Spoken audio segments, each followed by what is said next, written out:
नमस्कार, आप देख रहे हैं भगवा न्यूज नेटवर्क और मैं हूं आपके साथ खुशबू सिंह।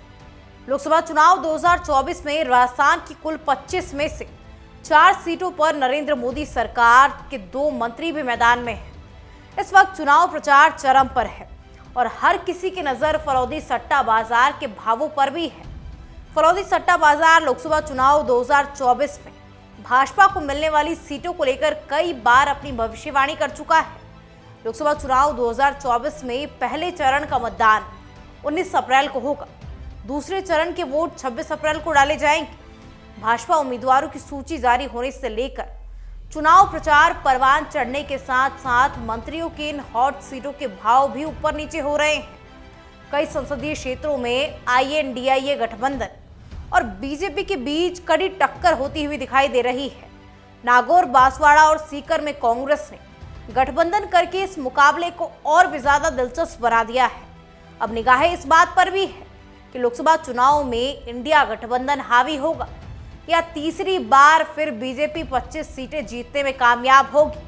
राजस्थान में लोकसभा चुनाव को लेकर ओपिनियन पोल के इस लेटेस्ट सर्वे के मुताबिक बीजेपी को कुछ सीटों पर नुकसान होने की संभावना जताई गई है, जबकि इंडिया गठबंधन के कई सीटों का अनुमान है कि सर्वे के मुताबिक बीजेपी को 17 से 19 सीटें मिल सकती है, जबकि INDIA ब्लॉक को 6 से 8 सीट मिलने का अनुमान है। इन आंकड़ों में कांग्रेस पार्टी को 4 से 6 सीट मिलने की संभावना जताई गई है।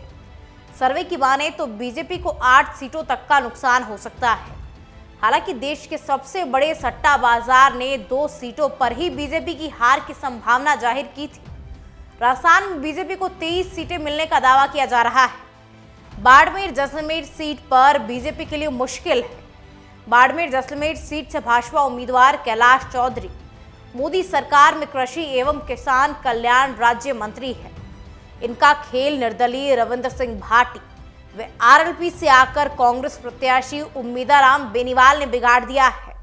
रविंद्र भाटी की नामांकन रैली में उमड़े जनसमूह को देख फरौदी सट्टा बाजार भी रविंद्र सिंह भाटी की स्थिति मजबूत बता रहा है। वहीं कांग्रेस की ओर से चुनाव लड़ रहे पूर्व मुख्यमंत्री अशोक गहलोत के पुत्र वैभव गहलोत की सीट फंसी हुई नजर आ रही है। वहीं नागौर के RLP प्रत्याशी हनुमान बेनीवाल की स्थिति ज्योति मिर्धा के मुकाबले कमजोर और लोकसभा अध्यक्ष ओम बिरला की स्थिति मजबूत बताई गई है। राजस्थान के पूर्व CM अशोक गहलोत के गृह जिले की सीट जोधपुर पर कभी कांग्रेस का कब्जा हुआ करता था, मगर साल 2014 व 2019 में यहां से भाजपा के गजेंद्र सिंह शेखावत जीते थे, जो मोदी सरकार में जल शक्ति मंत्री है। इनके सामने कांग्रेस ने करण सिंह उचारियाड़ को उतारा है।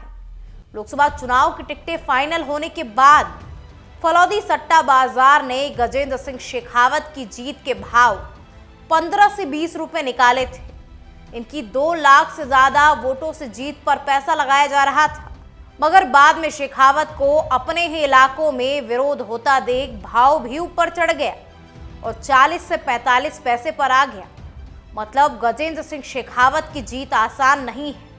वहीं अगर बात करें बाबा बालकनाथ की, तो अलवर सांसद बाबा बालकनाथ योगी के राजस्थान विधानसभा चुनाव 2023 में तिजारा सीट से विधायक बनने के कारण भाजपा ने यहां से पर्यावरण, वन और जलवायु परिवर्तन राज्य मंत्री भूपेंद्र यादव पर लगाया।